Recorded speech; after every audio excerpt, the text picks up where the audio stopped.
tenemos una débil coordinación institucional There is a sobre weak la gobernanza. Están interinstitutional identificadas las coordination. entidades, pero todavía So no hay we esa know conversación, which digamos, en entities una are mesa involved, but we are still hablamos de lacking los that open avances, cuáles dialogue son esas around one entidades que están common identificadas table. para interactuar en un esquema de certificación. And Pero so falta once todavía we hacer, have digamos, this esa refined, sinergia entre todas las we need to entidades, y start por ahí working on comentaban the también synergy integrar al between the sector different bodies and different privado, que entities pues, and even the private como sector, bien as was hemos said dicho, hay diferentes actores en earlier. As transporte, we said, sector there are marítimo, different inclusive stakeholders. There is the sector maritime energía, que industry and deberían transport. estar There is participando, logistics, digamos, the en private estas sector as discusiones. well. Carencia de reconocimiento mutuo y homologación There is a lack of internacional, mutual falta de recognition and capacidades international técnicas, infraestructura y standardization. There formación is a lack of especializada, technical sobre todo capabilities, en temas infrastructure, and específicos de specialized training, especially certificación, when y it comes to también manejo y certification issues, seguridad. and also Acá regarding en el país hay management universidades que están and trabajando, handling and digamos, security. con There are mucho universities in empeño our para countries that are poder working cerrar a esas lot brechas, llámese to Universidad bridge Tecnológica these de gaps. Panamá, That is the case of the Universidad Technical Marítima University of Panama, Internacional de also the Panamá, International están Maritime trabajando University of fuertemente Panama. en esto, They're both inclusive hace institutions which poco are hubo un taller de working a lot formación in para el these areas. In sector fact, marítimo, not that long ago, there was a y training workshop for es the maritime importante sector, que esto pues sea and it is important that digamos, una cuestión this permanente, becomes porque something sabemos permanent que because we estamos en know preparación para este that nuevo we are mercado, ¿no? preparing for this new market. Ausencias de la norma técnica, por Also, supuesto, sobre there's los a atributos lack of mínimos del technical hidrógeno norms nacional. Hay que regarding ir minimal pues mirando cuál sería esa norma hydrogen técnica attributes nacional que se at the pudiera national ir level. So we should try to adoptando, que understand sería lo what could más be that fácil. national technical Y regulation or también law una that we need to infraestructura adhere to. deficiente para And lo also que es there la is producción, an transporte y incipient infrastructure almacenamiento, ¿no? for production, Sabemos que hay transportation, algunas and iniciativas que storage. We están know that there are a few initiatives that preparándose, si podemos that are decir being así, para prepared, mejorar todo el tema if de la I may use that infraestructura, term, sobre todo las to zonas improve límites, infrastructure, especially in free los zones, gasoductos dedicados y demás, pero todo dedicated esto es, gasoducts. digamos, But una all of this preparación, ¿no? is a Entonces, en preparation. ese sentido, y entrando un poquito más en detalles So now sobre cuál going sería into ese a bit esquema more de detail certificación en as Panamá, y to pues what that resaltando un Panama poco lo certification que les scheme would hablaba be yo and de los highlighting proyectos what de Panamá I said at the posicionándose como un beginning hub of my presentation of energético Panama y becoming an dedicado energy hub, which específicamente is para lo que es el specifically dedicated bunkering. to bunkering. Nosotros estuvimos trabajando dos fases de esquema, una We fase worked on inicial two phases for the que scheme. An pues initial phase recomienda that poder recommends prepararnos para hacer that reconocimiento we de prepare so that certificados we can emitidos do internacionalmente. En recognition este of caso, international el país que está más cercano es certifications. Colombia. Sabemos que Colombia pues, Our tiene neighboring un country for avance muy this is importante Colombia, and en we este know that sentido. Colombia has made great Y progress decimos, in this bueno, regard. si And Colombia we exporta a are saying, Panamá, okay, Panamá se if convierte Colombia en is un exporting importador to en primera Panama, instancia que Panama would be permita first an ir importing preparándose en country la that medida could del allow us manejo y to producción be prepared in de terms sus of productos, management of products. pudiéramos, digamos, plantearnos tres usos. Un uso And we could think que then sería para el of three bunkering, uses. One y use, esto which is for sería entre las bunkering, zonas libres, and así es this que no is in free necesitaría zones, un so it wouldn't reconocimiento y certificación porque required to no have sería a producto que entra al certification or a país. recognition because it's Entonces, not a si country, es it's not a producto que se product that importa y is entra al país, imported into the allí country. es donde But if it tendrían que is, if it interactuar las were entidades imported into the panameñas country, para then you would poder have reconocer ese certificado Panaman emitido, authorities digamos, por Colombia, involved, ¿no? Entonces, toda la and that preparación que would tenga have Colombia, to do with the digamos, al certification issued respecto, by Colombia. So whatever kind of en preparation el caso de Colombia que Panamá can importe have in the productos sense of Panama de actually ellos o de importing cualquier products país from Colombia or any country cercano for que that pues matter, any haga neighboring sentido, country that eh, makes sense later tendríamos to que do, hacer un we would have procedimiento de to go reconocimiento through del a certificado. recognition Entonces, process of that certification. iniciamos, digamos, explicando que ya los estándares de la Unión Europea So están muy bien I definidos y already aquí said pues that nos European mencionamos standards, the standards RED from the 2, European Union are really well RNBO, defined, que and we know nos about definiría el uh, qué, ¿no? ¿Cuáles son esos RED criterios de 2 adicionalidad, and trazabilidad RF y redención and BO, que se estaría, digamos, exigiendo en la Unión Europea, and this would be sin a su required by vez the European Union el at the same organismo time. certificador The acreditado, certifying, the ¿no? En credited Colombia bajo certifying body, not in Colombia, would have to prove the how. So accredited certification, footprint that is verified, considering all the guidelines required by the European Union. Seguidamente, en ese sentido, las entidades panameñas, So llámese in la that Dirección General sense, de Normas y Tecnología entities in Industrial Panama, y whether la it's the Secretaría National Nacional de Technology and Energía de Energy Panamá, Institute tendrían que or coordinar y the dar Energy validez Secretariat in a este Panama, they should certificado coordinate emitido, to digamos, por el validate that país certification nos issued exporta by el the producto exporting country. y harían ese That dictamen de is from which equivalencia, we're importing in verificando que el certificado Panama, and we would have an en efecto equivalence se reconoce system saying, okay, que the pues certification guarda is truly lineamientos digamos, de la recognized Unión and Europea. Y that it ahí is in yo me keeping with quedaba the pensando, European bueno, Union si el guidelines. producto And then I llega a thought, Panamá y se okay, but usa if en the el product mercado makes it local, to Panama and entonces it's tendría que used in the estar, local market, digamos, why considerando criterios de la Unión Europea, should it pero es que have to estamos be hablando de un gran pursuant to mercado y European decimos, Union criteria? bueno, We're debemos talking estar about a large preparados en market, ese and then we sentido say, okay, we need to be para prepared poder for that. We need to be prepared sobre in la that marcha. sense, No sabemos cuáles son las so oportunidades that que se as we van a ir go, abriendo. we can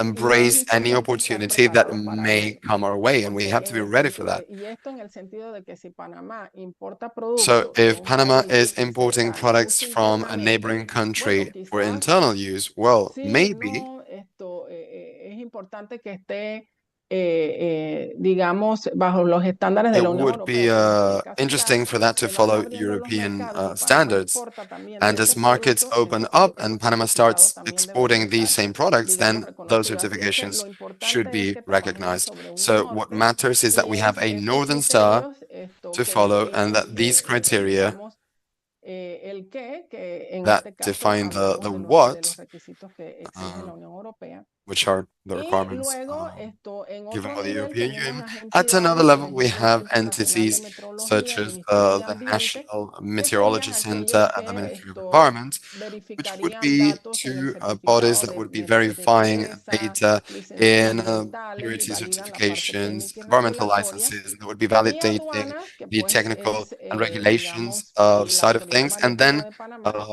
the serían customs pues los and que the ven todo Panama el tema del Maritime ingreso, el Authority that would have almacenamiento, to inclusive el see in bunkering y terms controles of aduaneros, ¿no? the import Eso si el of the producto va a products entrar and al customs país, control, bunkering, ¿no? etc. En el sentido de que tenemos la And in aduana that libre sense, y the product tenemos, is being digamos, imported localmente to the el country. So país. we have on the one hand the Entonces, free zones and importante also whatever considerar el tema de comes las into the country. garantías de And it's origen important to think y esta of origin certificadora, guarantees, pues and que that en ese sentido esté alineada certifying y body reconozca los should criterios be in line and should definidos por los estándares de la recognize the Unión Europea criteria para as per poder the EU digamos, guidelines, integrarse con la plataforma, con una plataforma so that it regional can be y integrated with evitar, a digamos, regional lo que sería platform, la doble thus contabilidad y demás, avoiding por el tema de los compromisos work climáticos y demás. Entonces, todo esto, accounting for these things digamos, confluye wise, which has to do un with gran norte, que es el eje central, environment commitments.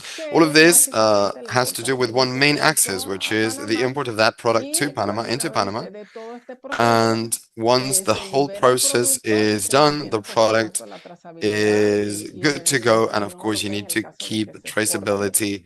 And hacia if su it were to be mercado, ¿no? imported to a market like the Las European Union, garantías well, de tracking origen, is por done all the supuesto, way. aseguran el atributo Guarantees of verde origin, of y course, esto se ensure the requiere green cancela de attribute, una and sola this vez y la Autoridad is Marítima y Aduanas done once garantizan la only, and the autenticidad Maritime y Authority legalidad and the de este customs will flujo, ¿no? De este ensure producto. Entonces, aquí le traigo that un this poco product las is definiciones para que por legally allí, being si alguien imported and exported. There are reconoce some las siglas definitions y here. If you desea don't más know the fácil acronyms, well, maybe you reconocer can lo read que the slide define and you know cada una de ellas. what bodies, what Y esta organizations and es la entities we're segunda talking about. fase. En la And this is segunda the fase second phase. estamos In the hablando second phase, we are de que talking about Panamá se convierte en un the fact of exportador, Panama becoming an digamos, del producto. exporting Y country aquí, for the siendo un product. exportador del producto, And as cambia such, un poco esto, digamos, lo que sería things slightly las actividades change y las change entidades, in pero terms es of the bastante activities similar, and the entities, but solo it que is se quite similar. necesitan tener Only en that cuenta you otros need atributos, to ¿no? have other Entonces, attributes in en este mind. sentido, en cuanto a la So in gobernanza, this sense, tenemos regarding que governance, la Dirección General de Normas y we Tecnología have Industrial that y la the Secretaría National Nacional Board of de Energía coordinan y dan Technological validez and en Industrial Panamá del producto. Regulations Ya no es que vamos a will reconocer, sino que coordinate se va a dar la the validez porque el producto fue validity of the producido aquí en product el because the país. product was produced in the Y country. lleva pues todo el tema de la adopción de normas And this has to y do de su with registro. adoption of Y también norms pues se and articula its con otras, registration. And this is digamos, also entidades articulated with, sectoriales it will also desde el articulate with inicio, ¿no? other Para poder sectorial operar satisfactoriamente. bodies from the Tenemos get-go aquí lo que to serían digamos, los estándares, los que dan la base técnica, so que serían las these are the normas ISO, standards, ASTM, the que son ISO pues and las normas ASTM técnicas aplicadas a lo que son norms, which datos are y the medición. Sabemos que technical en este sentido regulations hay and norms applied to muchos temas data de and measurements. We know that medición, there de is a bunch fuentes, entonces that has todo to eso do debe with ser measurements and documentado sources, and all of that needs to be y well documented trazable, and it needs to be estandarizado. traceable. Entonces, una vez This pues is all standardized, and estandariza toda esta base técnica, el once Centro this Nacional de Meteorología de technical Panamá asegura base que is todos estos standardized, datos pues the sean de calidad, National ¿no? Meteorology Y Center también pues makes ellos sure that tienen all these data are quality data, digamos, la competencia de hacer ensayos de and it is calibración y their todo este competence tipo to de temas run que all the son different necesarios, surveys, ¿no? Entonces calibration, aquí etc., también etc. confluyen otras, digamos, So in entidades this area, we also have other junto agencies que involved dar permisos y demás, como that son el provide Ministerio del permits, Ambiente, la such as the Autoridad Ministry of the Marítima de Panamá, Environment, the los Maritime bomberos, que pues Authority in son las Panama, Fire entidades que Brigade, permiten que se that they opere are con the seguridad, agencies that ¿no? Y para eso pues allow todas las for normas que hay que operators to work trabajar safely. That's why para we que ellos work on pues all se these puedan guiar de las regulations mismas y so that puedan they can garantizar su follow these operación guidelines and segura. guarantee the safe operations. Posteriormente a esto tenemos lo que es el Consejo After Nacional these, de we have the Acreditación National de Board Panamá, que pues for forma parte del Accreditation in Ministerio de Panama, Comercio e that is Industria, part y of que Commerce and ellos pues tienen Industry. la finalidad de And acreditar basically, organismos what they do certificadores, is that work with certifying laboratorios y bodies, también de hacer auditorías laboratories, periódicas, and they are in charge consolidando of la capacidad audits, local para la producción, basically ¿no? working with the local Entonces, capability for production. en el tema de las garantías de origen When it comes y to lo que sería guarantees la of regulación, origin, digamos, emitirían y registrarían estas garantías they would be y issuing se these pudiera en guarantees. ese sentido reclamar el atributo verde, ¿no? Que And sería then lo in que that case, they garantizaría can esto call en primer for and lugar they y request por the supuesto green attribute, right? poder garantizar que no haya, digamos, doble conteo, ¿no? Entonces, en ese sentido, estos serían, digamos, los dos So esquemas this que could estoy be presentando. Como the bien two dije, schemes uno that I'm que hace presenting. sentido primero para One prepararse that como makes sense importador de los when preparing productos, as an importer preparándose of en ese products, sentido, para crecer en conocimiento y so that capacidades we y can increase luego knowledge ir, and digamos, a lo que capabilities. sería la fase de preparación para, And then the digamos, ser preparation phase productor nacional de to los become productos a que national ellos hagan, ¿no? producer. Entonces, tengo definida acá para ustedes una hoja de ruta. So here I have Como a pues ustedes bien saben, con el roadmap. tiempo siempre uno los programa. Sin embargo, sabemos que son temas que requieren However, we bastante know esfuerzo, pero that these topics, they algo require a lot of fundamental que effort, siento but que en el something that muy corto is plazo se debe key iniciar es creando una that I mesa believe that técnica we nacional need to start donde working on a interactúen todas las national entidades que les he technical board so that mencionado, we can gather inclusive la all the autoridad del entities Canal de I Panamá, que told you tiene about, even the authority of the Panama iniciativas Canal, importantes because definiendo they corredores have marítimos verdes significant y implementation of y el green cumplimiento de maritime todos los acuerdos corridors que tiene el and sector also marítimo compliance with all the para agreements of garantizar the maritime la sector migración a combustibles to alternativos guarantee its migration en to bajas emisiones. alternative fuels. Inclusive el sector privado, también es Even the importante que se private arma esta sector, mesa.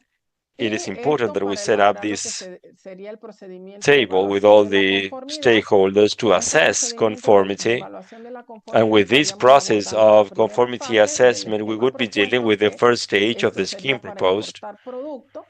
This would be y to import integrar con products sistemas de certificación que and to establezcan integrate estándares this with comunes para la certification región. that will define Entonces, shared en la standards fase for the 2 region. estaríamos So hablando in de the lo que second phase, we would be sería el talking marco about normativo que bien les the mencioné. Al regulatory inicio sabemos framework that que I told you ya about at en the beginning. Panamá la We autoridad know competente that in está Panama, the authority actualizando lo que es el decreto is 36, que vemos todas las updating operaciones para el the área de decree number hidrocarburos 36 with y all van the a estar regulations pues for incluyendo todo el hydrocarbons, tema and de they lo will que be sería el including all manejo de these issues biderivados, about green hydrogen adoptar normas and relevantes también derivatives. que esto bien vieron We en need los to esquemas adopt the ISO y relevant EC y las regulations normas europeas with para poder ISO and the hacer European digamos todos los procesos regulations so that necesarios we can start with all the process para manejar required el producto ya sea en el to país start o para working with importarlo the y products crear o adoptar pues esta norma técnica and to para la create and adopt certificación de this los technical productos en el standard caso de que for the seamos certification productores of products if we y become diseñar por producers, right? supuesto el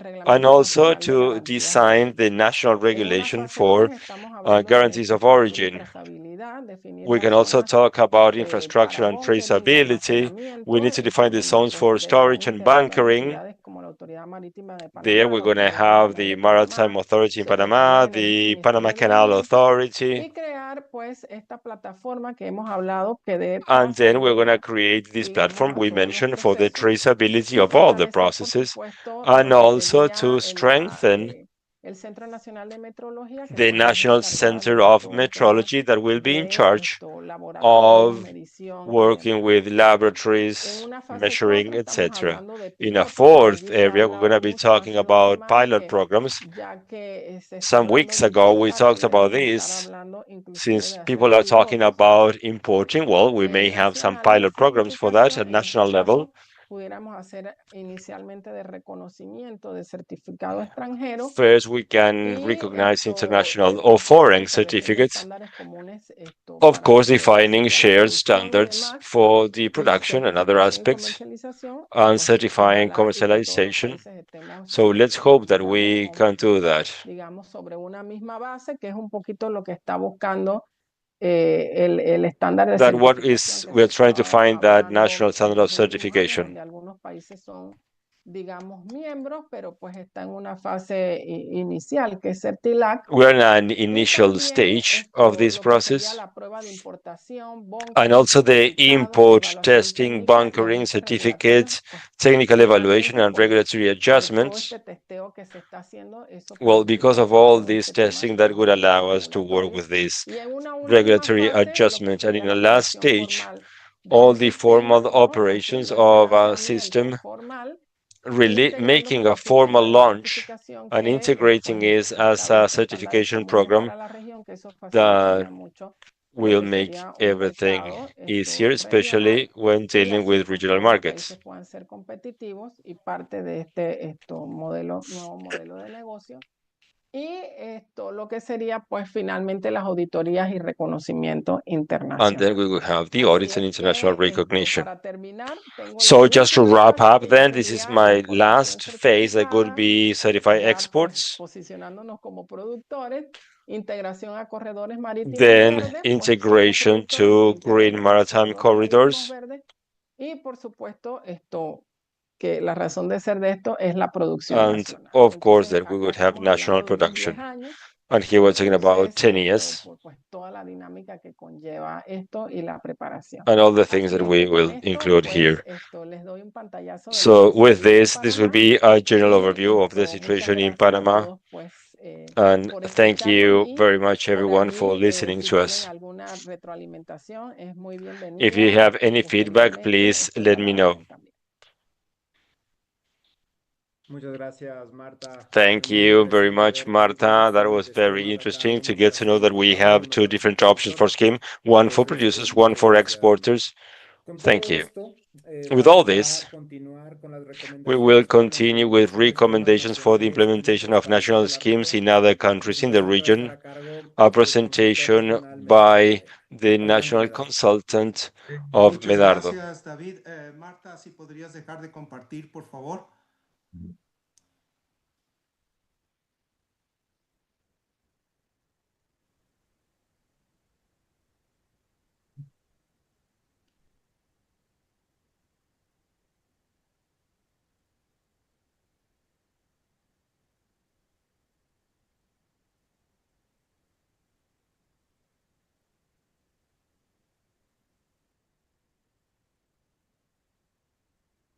No sé si puedo tener algún tipo de apoyo desde allá, desde la coordinación, porque está anclada la presentación anterior y no puedo subir la mía. Un segundo. Marta,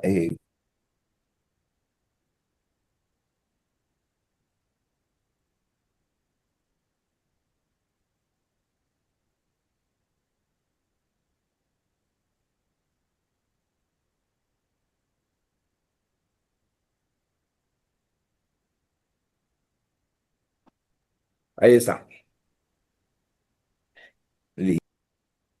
¿La tenemos? Sí. Adelante, Medar.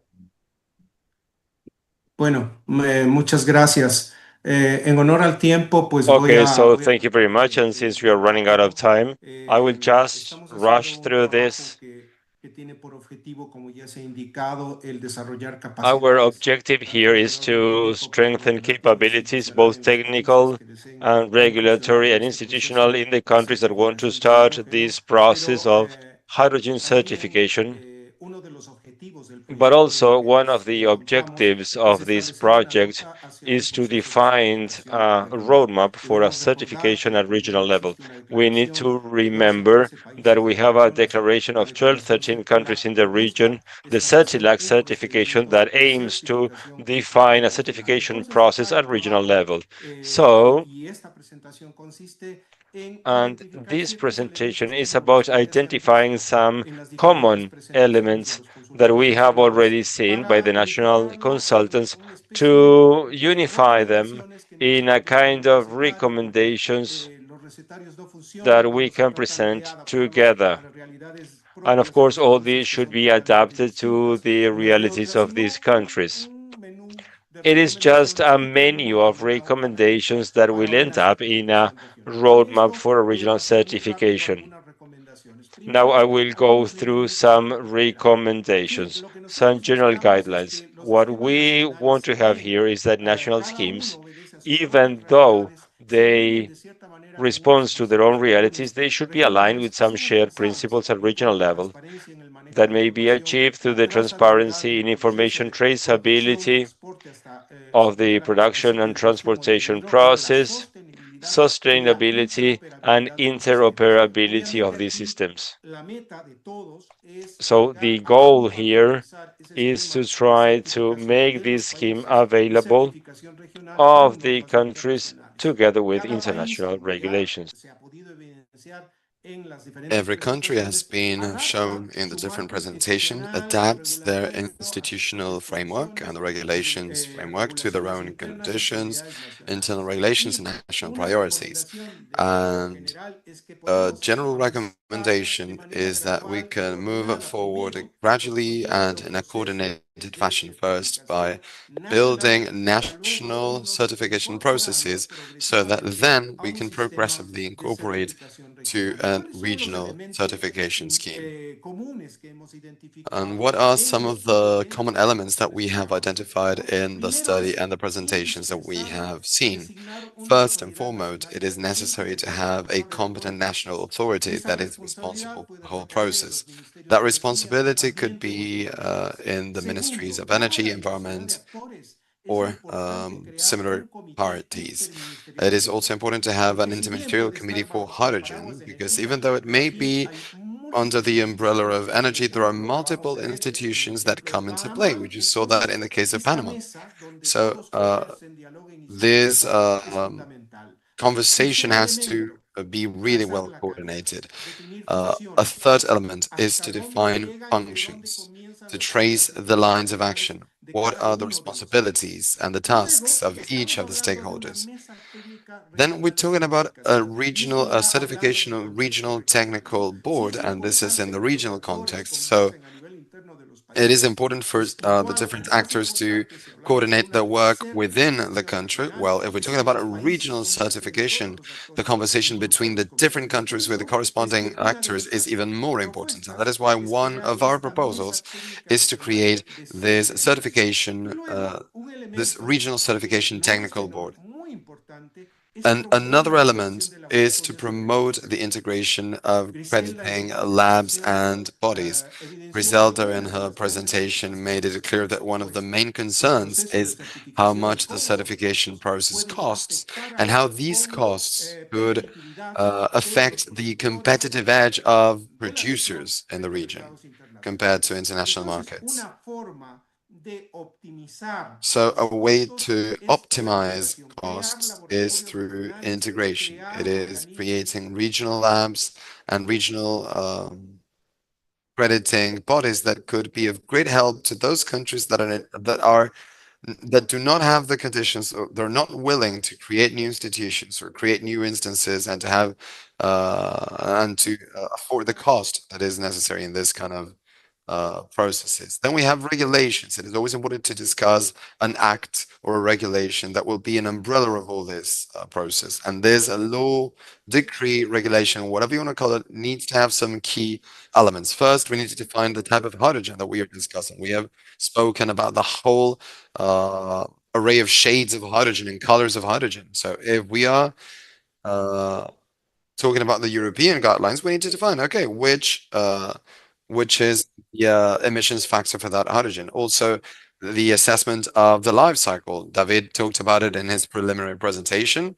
Are we talking about a well-to-gate life cycle, which is basically focusing on the very production process of hydrogen, going from the energy sources that are used, or is it a well-to-consumption gate, which is basically down to the end consumer, which is also the process of converting it into ammonia, transportation, etc. Also, as part of this legal framework, we have to address certification procedures and also the guarantees of origin. That was also very discussed today. Then adopting norms and regulations. There's a number of them. I won't go into too much detail, but it's important to understand what norms we will be adhering to. International norms, of course. We need to establish a national traceability digital system. We need to incorporate mechanisms for assessment and accreditation.